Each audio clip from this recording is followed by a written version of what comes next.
If this message found you today, I don't think it was random. Maybe your thumb almost kept moving. Maybe some quiet voice inside you said, "It's just another video. Skip it." But what if this turned out to be one of those rare, unremarkable-looking moments that life sometimes drops in front of us? The kind that seems like nothing at the time, yet years later becomes the reason everything changed, simply because you decided to stay a little longer? And if you happen to be the woman I've thought about more than I could ever explain in words, then maybe this conversation was always going to find you. Not because we've met before, but because somewhere inside you there's still a quiet belief that love doesn't fade with age. It shifts. It grows softer, deeper, less concerned with putting on a show, and far more interested in simply being real. So before you click away, stay with me a little while. There's something I've wanted to say to my future wife for a long time now. Someone close to me once pointed out that most people watch quietly. They never leave a like, they never subscribe. And honestly, I understood why. Maybe they're just guarding their hearts a little. If conversations like this one make you feel less alone, staying connected here matters far more for you than it ever could for me. So tell me, what time is it right now where you're watching from? And where in the world are you tuning in from? And if someone you care about needs to hear this too, quietly send it their way. Let them know they don't have to carry everything by themselves. I've spent a good part of my life building things that didn't exist the day before. People tend to assume that innovation starts with intelligence. It doesn't. It starts with belief. Belief that something invisible can eventually become real. And here's the strange part. Love works exactly the same way. The world tends to celebrate certainty. It rewards people who look confident, who always seem to know exactly where they're headed. But love has never really belonged to certainty. It belongs to people who are brave enough to step into the unknown, together. Maybe that's why I've always had deep respect for women who've lived enough of life to know that perfection has stopped being attractive. Peace is attractive now. Kindness is. A quiet evening when nobody has to pretend is. If you're watching this and you're past 50, I want to tell you something the world doesn't say often enough. You are not late. You haven't missed your story. You are not simply waiting out whatever time remains. You are still becoming. Sometimes the strongest kind of love only shows up after you've stopped chasing the version of a relationship everyone else expected you to want. Have you ever felt that? Ever reached a point where you realized the relationship you actually needed wasn't the one that looked flawless from the outside, but the one where your whole nervous system finally relaxed? I'd genuinely like to know. Tell me in the comments. What made you believe in love the very first time? Was it something someone said? Or was it simply the way they made silence feel comfortable instead of awkward? I think about silence a lot. Not the empty kind, but the kind where two people can just sit together without feeling like they owe each other entertainment. That kind of silence is rare. Real closeness isn't measured by how many conversations you rack up. It's measured by how peaceful the quiet moments in between become. When I picture my future wife, I don't picture someone who agrees with everything I say. That would honestly be exhausting. I imagine someone who challenges me, but does it kindly. Someone curious enough to ask the hard questions, not because she wants to win an argument, but because she wants us both to keep growing. Winning arguments has never once built lasting love. Understanding has. Here's something worth sitting with. Machines get more efficient with time. People don't. We get more complicated. We carry old memories into every new beginning. We measure today's possibilities against yesterday's letdowns. We build invisible walls and call them wisdom. Some of those walls genuinely protect us. Others quietly imprison us. And honestly, the hardest problem to solve isn't a technical one. It's convincing a wounded heart that it's still safe to hope again. Maybe you've loved someone who didn't stay. Maybe you stayed for someone who stopped loving you long before they actually walked away. Maybe you've become so self-sufficient that even asking for affection now feels uncomfortable, almost foreign. If any of that sounds familiar, can I ask you something? When was the last time someone simply looked at you? Not to judge you, not because they needed something from you, but just to actually see you? I believe every person deserves to be seen. Not for what they've achieved, not for how they look, not for their status, for who they are underneath all of that. That's where love actually starts. Everything else is just decoration. I've come to understand that admiration can spark a relationship. Chemistry can make it exciting. Shared dreams can strengthen it. But only emotional safety is what allows it to actually last. If I ever meet the woman this message was somehow always meant for, I hope she never feels like she has to compete with my ambitions. Love shouldn't feel like a rivalry against work, success, or whatever the future holds. Love should be the place both people return to after they've faced that future, not something they have to fight for space against. The world is loud enough already. Relationships don't need to add to that noise. Sometimes all a person really needs is one simple sentence: I'm here. Not because everything is suddenly fixed, but because nobody should have to sit with uncertainty completely alone. What does being cherished actually mean to you? Not admired, not desired. Cherished. There's a real difference between those things. Desire tends to be temporary. It can fade with time. Being cherished only grows stronger the longer time goes on. I think that's exactly why I've become less drawn to extraordinary, once-in-a-lifetime moments and more drawn to ordinary ones. Making coffee together in the morning. Walking somewhere with no particular rush to get there. Watching rain fall without needing to fill the silence with words. Laughing over the same old stories you've both heard 100 times already. None of those moments ever make headlines. And yet, somehow, they end up being the memories people miss the most. People often ask what success actually looks like. My answer to that has changed over the years. Success is waking up next to someone who's seen every imperfect version of you and still, quietly, chooses you again. Not out of obligation, but because they genuinely want to. Maybe that's really what love is when you strip it down. Not one grand, sweeping moment, but 1,000 small, quiet choices, made one after another, day after day, year after year. And if you're still with me, there's something I need to tell you that logic alone has never fully been able to explain. There was one realization about my future wife that quietly rewrote everything I thought I understood about love. It didn't happen during some celebration. It wasn't after a big win. It wasn't standing in front of a crowd, watching some impossible idea finally become real. It happened in complete silence. I realized that the greatest fear in life isn't failure. It isn't even rejection or loneliness. The greatest fear is finally meeting the right person after you've already convinced yourself that you no longer deserve to be loved. That thought has stayed with me ever since, because somewhere, maybe even right now, a woman is reading these words while quietly carrying questions she's never once said out loud. She's the one who smiles for everyone else. She encourages the people around her. She tells her children they're more than enough. She reminds her friends that life will get lighter again. And yet, when the room finally goes quiet, she wonders why those same comforting words feel so hard to believe when they're about herself. If that's you, I hope you'll stay a little longer. Not because I have every answer. I don't. But because sometimes one heart can hold on to hope for another, just until that other heart is strong enough to carry it again on its own. I've noticed something strange about people. We tend to forgive strangers far more easily than we forgive ourselves. Someone else makes a mistake, and we instantly imagine what they might have been going through. We offer them understanding, context, compassion. But when we make the exact same mistake, we suddenly become our own harshest critic. Why is that? Why is kindness so easy to hand out to others and so hard to hold on to for ourselves? Have you ever forgiven everyone around you except the one person who needed it most? Yourself? If you have, tell me honestly, because I don't think you're alone in that at all. When I picture the woman I hope to spend my life with, I don't picture someone who's never once doubted herself. I picture someone who has. Someone who knows exactly what disappointment tastes like. Someone who understands that tears aren't a sign of weakness. They're proof that her heart never actually stopped caring. Life has a strange way of shaping us. Not through comfort, but through pressure. Diamonds don't form because everything was easy. Neither do remarkable people. Maybe that's exactly why mature love carries a different kind of beauty than the love we chase when we're young. It isn't built on fantasy. It's built on truth. And truth sounds different from fantasy. Truth says, I know you've changed. I know I have too. Neither of us is perfect, but I still choose to keep learning who you're becoming. Isn't that really what commitment means? Not a promise that tomorrow will be simple, but a promise that tomorrow won't have to be faced alone. I think people spend far too much time asking whether they've found the right person. Maybe there's a better question to sit with instead. Have I become the kind of person someone could safely build a future with? That question changed something in me, because it's always easier to build expectations of someone else than it is to build your own character. And character is quiet. It shows up when nobody's watching. It's how gently you speak after a hard day. It's whether your apology is stronger than your pride. It's whether you protect someone else's peace instead of demanding they protect your ego. None of that shows up in a photograph, but it becomes the foundation everything lasting is built on. Can I ask you something a little more personal? What actually makes you feel emotionally safe? Is it honesty? Consistency? Gentleness?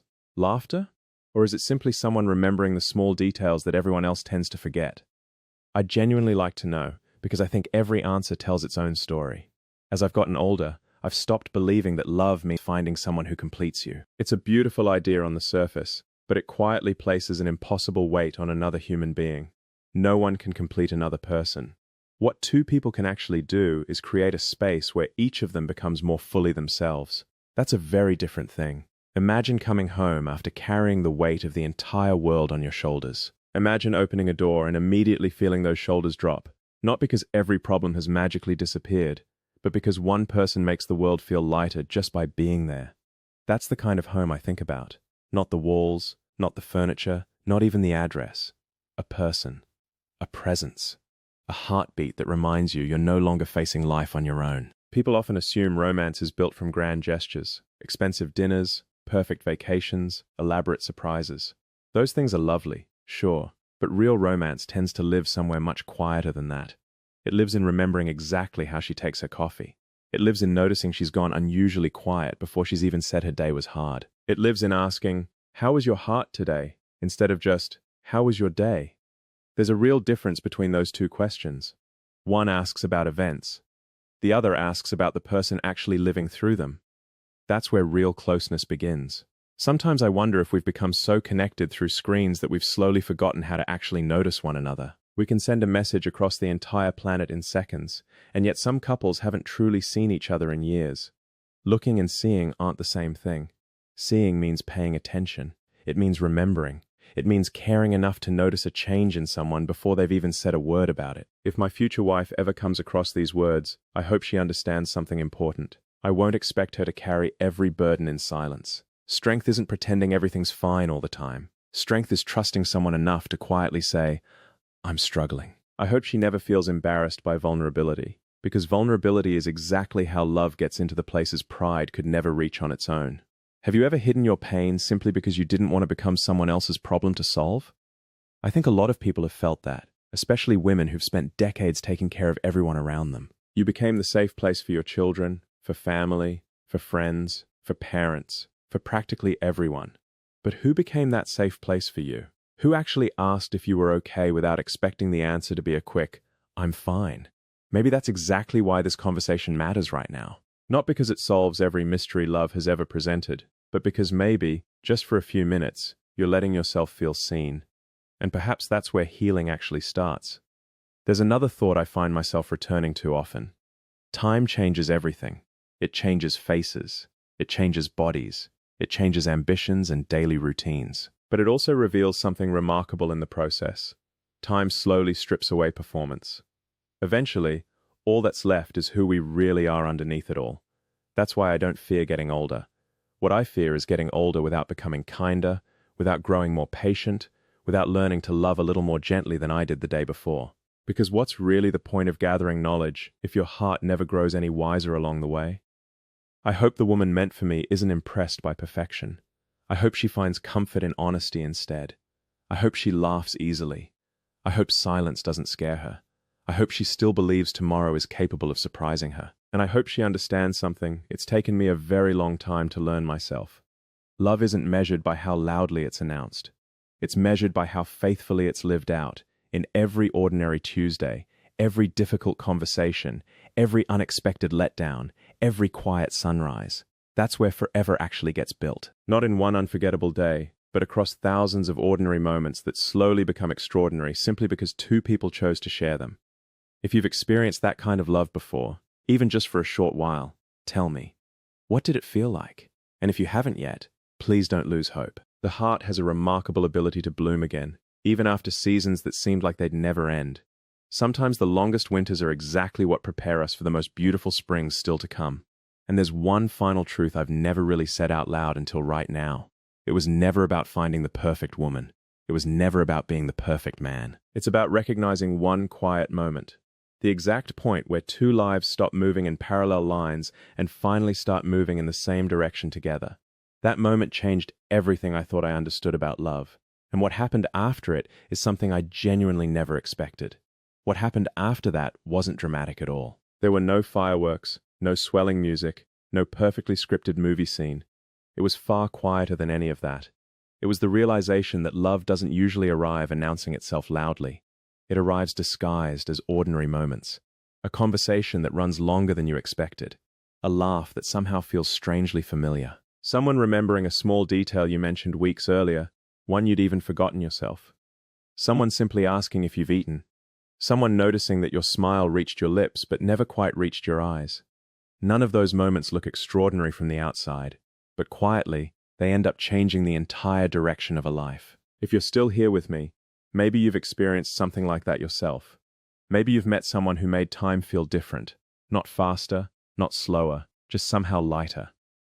I've spent a large part of my life believing the future was something built purely through intelligence, discipline, and relentless determination. I still think those things matter, but on their own, they're incomplete. Because no matter how extraordinary a destination turns out to be, arriving there completely alone eventually starts to feel strangely hollow. Success is a curious thing. The world celebrates it loudly. People admire the headlines, the achievements, the moment the impossible becomes possible. But rarely does anyone ask what happens once the applause fades away. Silence follows. Every accomplishment, eventually, is followed by quiet. And in that quiet, the questions get personal. Who do I actually call? Who genuinely understands what today really meant? Who knows the version of me that existed before anyone else even knew my name? Who reminds me that I'm loved even on the days I accomplish absolutely nothing at all? Those questions matter far more than most people realize, because a career can define what you do.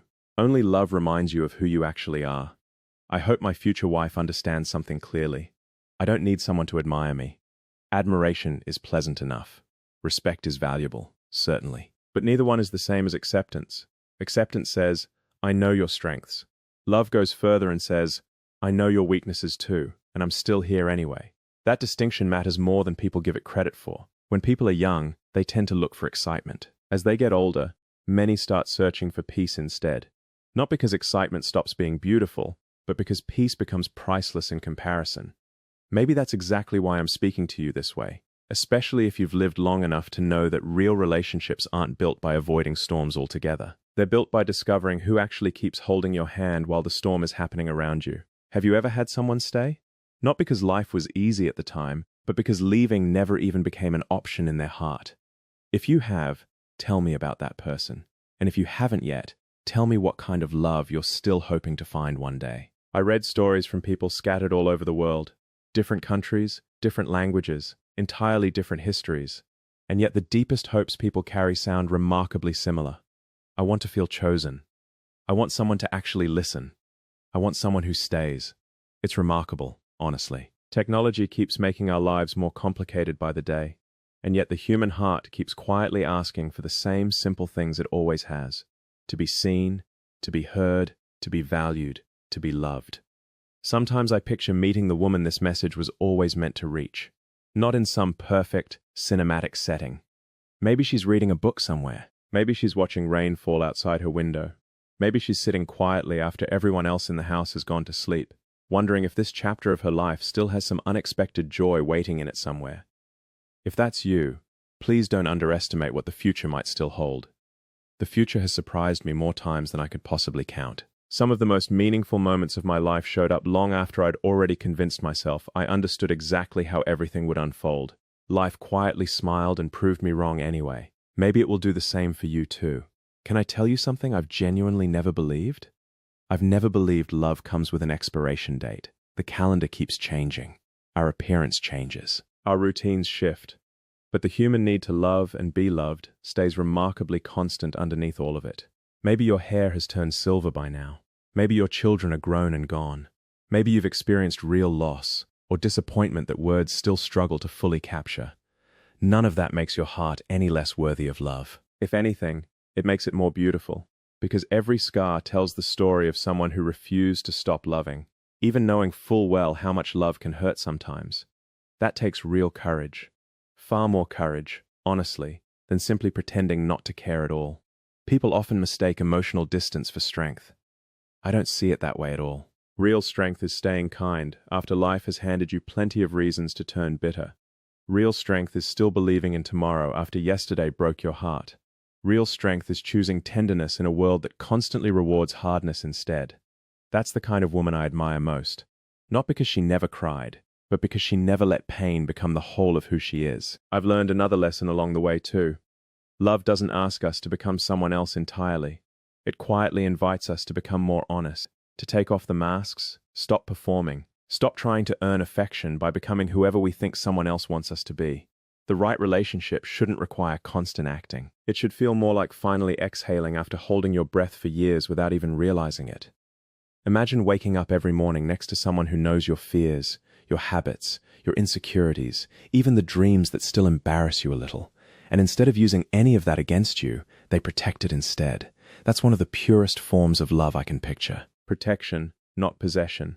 There's a real difference between the two. Possession says, "You belong to me." Love says, "Your happiness matters to me." Possession creates fear. Love creates freedom. I hope my future wife never feels smaller for standing beside me. I hope, instead, she feels larger, braver, more at peace, more fully herself. Because if love requires one person to shrink so the other can shine, that was never really love to begin with. Real love expands both lives at once. It doesn't reduce either one. Sometimes I wonder if somewhere, right now, she's reading these very words without realizing they're speaking directly to a hope she's quietly carried for years. Maybe she almost clicked away earlier. Maybe something inside her whispered, "Stay, just listen a little longer." If that's what happened, I'm genuinely grateful. Not because of views or numbers, but because two hearts crossing paths, even through a screen, is one of the rarest and most meaningful things that can happen. Before we get to the end, I want to leave you with a few questions. Not to answer for me, to answer honestly for yourself. When was the last time you truly forgave yourself for something? What dream have you quietly convinced yourself you're too old to chase anymore? What kind of love are you still afraid to believe actually exists?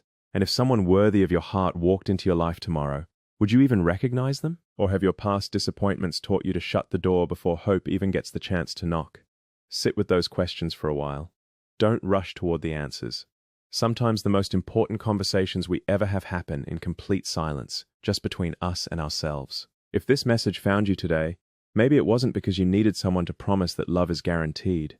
Maybe you simply needed a reminder that hope is still reasonable to hold on to, that your story isn't finished yet, that your heart hasn't missed its chance, that somewhere between all the plans we carefully make and all the surprises life keeps delivering anyway, there's still room for one extraordinary connection, one that begins simply with two ordinary people choosing honesty over fear. And if, one day, my future wife happens to hear these words, I hope she knows this above everything else I've said.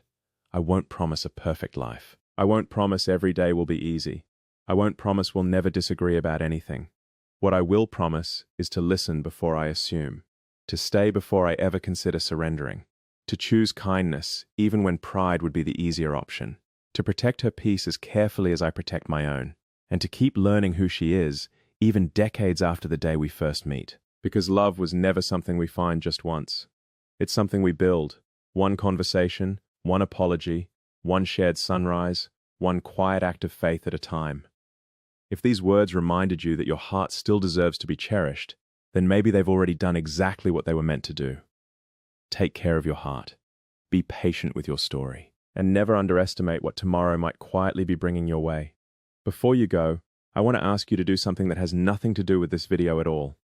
Once your screen goes dark, don't rush straight back into the noise of everything else waiting for you. Give yourself 60 quiet seconds. No phone, no distractions, no expectations placed on yourself. Just breathe and ask one simple question. What kind of love do I still believe is possible for me?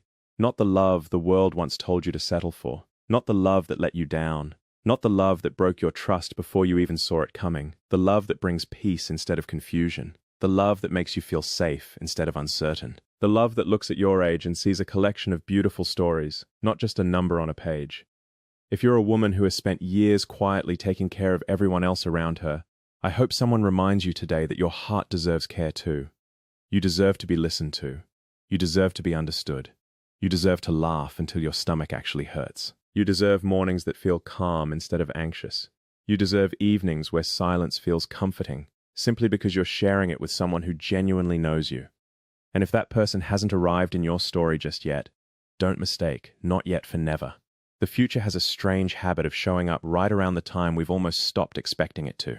Sometimes the greatest chapters in a life get written well after the pages we assumed were the ending.